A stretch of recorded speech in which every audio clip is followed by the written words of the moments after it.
David, thank you. Hi, good evening. Thank you all for being here. Beautiful day, beautiful evening. I want to congratulate everybody that's walking, right? And I see all these signs here, fight back. Well, cancer's an ugly disease. You know, a lot of you here are cancer survivors. That's who I talk to. That's who sponsors me over there, Jenny Lanton.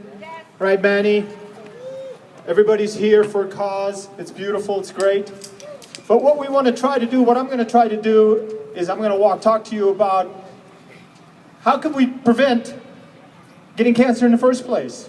What can we do in our life that is really going to help decrease our chances of getting cancer, right? Because what we want to do, you want to prevent it in the first place. So I'm going to talk about different things that's going to cause you, that's going to help you get more energy. And who here wants more energy? Anybody here wants more energy? Yeah, I want more energy. And I'm not talking Red Bull either, guys, okay? No Rockstar, Red Bull, or any of that stuff. Natural energy, right? I'm going to talk about those little energy factories in your cells that are going to create abundant energy without you having to take any caffeine or anything at all. Just remember, right? 185 billion cells you replicate and repair every day. 185 billion cells. So let's think about that for a second. 185 billion cells. So if I take 10,000, let's pretend the copy paper, it would be about, 3 feet high here. 10,000. Okay, 100,000, we'd be up to that building. 1 million, you're talking to Washington Monument. Copy paper, right? 1 billion, you're talking to the stratosphere. 185 billion, you're halfway to the moon with copy paper. That's how many cells we replicate and repair every day. So now think about those cells, right? And think about, you're being a secretary and you work for a big corporation, and your boss asks you, okay, Sandra, can you make some copies for me? And you go, sure, boss. Yeah, okay, how many? Oh, 185 billion. There's no company in the world that can do that. Your body is an incredible machine. God gave us this incredible machine that heals itself. You see, God does not want us to die early.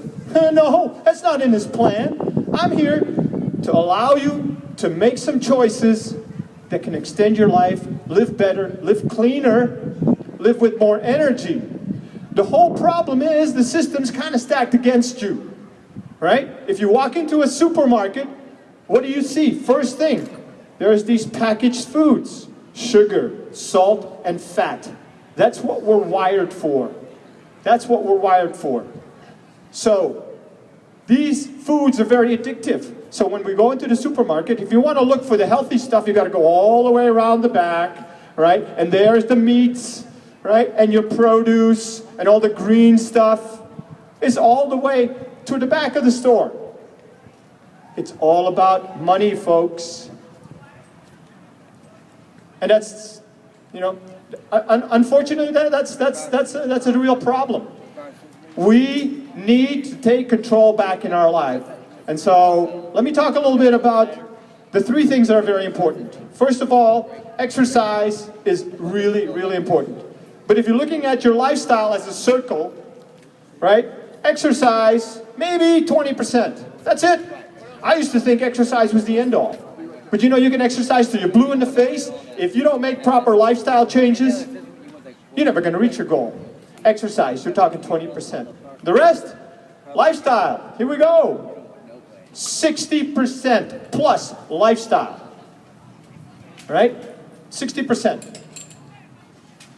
That's what you do. That's how you eat. That's how you live. That's where you live. It's what you drive. That's lifestyle. Then the other, so we're up to 80%. Now, maybe 10 or 15% is genetics and the rest is supplements. There are some great supplements out there that will help prevent free radical damage. Everybody heard about antioxidants and free radicals. I mean, these words are thrown around everywhere. All right? Well, what they do actually is free radicals are kind of like, let's say you're at a dance. Right? You're at a dance, and it's a dance for married couples, right? And so there's all couples, and they're all dancing together, and they're in love, and they're happy. And in comes this guy barging in, he's single, right?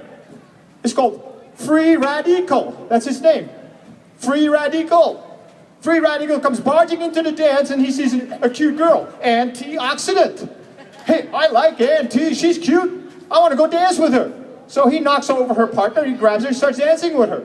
Well, that's what happens in your cell. That's what free radicals do. They come in there into these cells and they steal molecules from these cells. So they make these cells unstable and they cause damage in your cellular structure. And you got that 185 billion cells that are replicating, right? Well, you got damage in there now. What happens is you get error messages. And every time that error message occurs, you got more chance of getting cancer because those error messages over time, just think about it. Takes 10 to 15 years for cancer cells to metastasize. 10 to 15 years. So what you do now is going to determine what you're going to be and where you're going to be 10 or 15 years from now. Huh? Every 7 years, every cell in your body is duplicated. So every 7 years you can double your rate of aging or keep it the same. You see, I'm 65 years old going on 40. Yeah, really. There can be a 20 years difference between your chronological and biological age. 20 years. Okay, 20 years. Right? 20 years of your life. If you could have back 20 years of your life, you can make it 20 years younger, write me a check right now for how much that's worth to you. There's no value to that. It is incredible, and it's up to you. You can make these changes happen. Again, it is not easy because you're talking about change. The biggest factor and obstacle that I have to deal with when I'm out here talking, when I'm talking to people, I'm on the radio, you know, the Carey Brothers on the House, Carl's Corner, or I'm on, you know, Forever Young segment on ABC.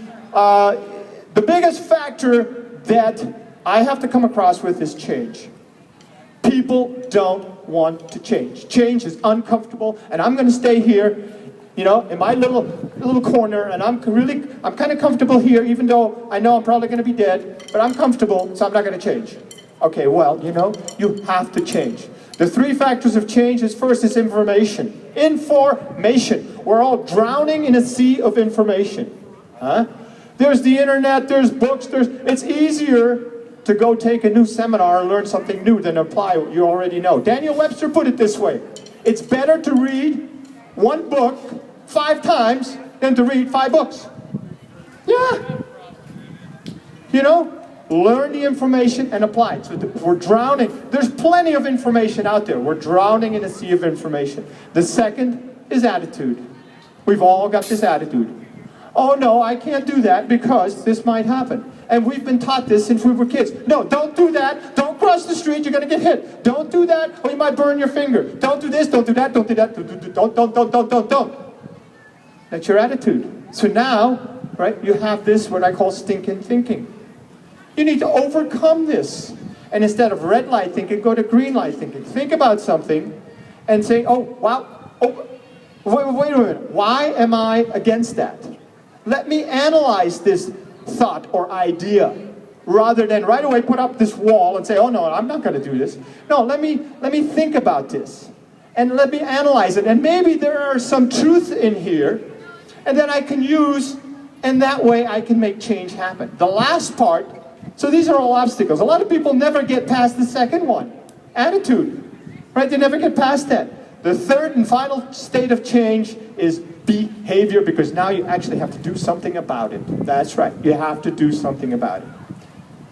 And a lot of us never reach that point. But I tell you, you guys here, a lot of us are cancer survivors, right? They have made that change because they've already reached this state.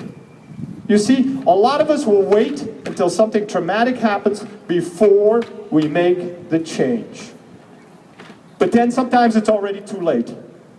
It may be already too late. That's why I created challengeaging.com.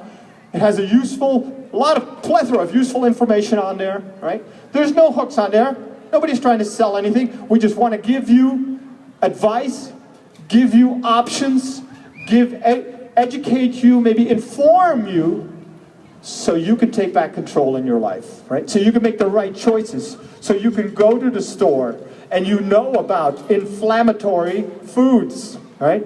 It's all around us. Mayo Clinic did a study, right, on inflammation. The major driver of most diseases is inflammation, right? And how do we become inflamed?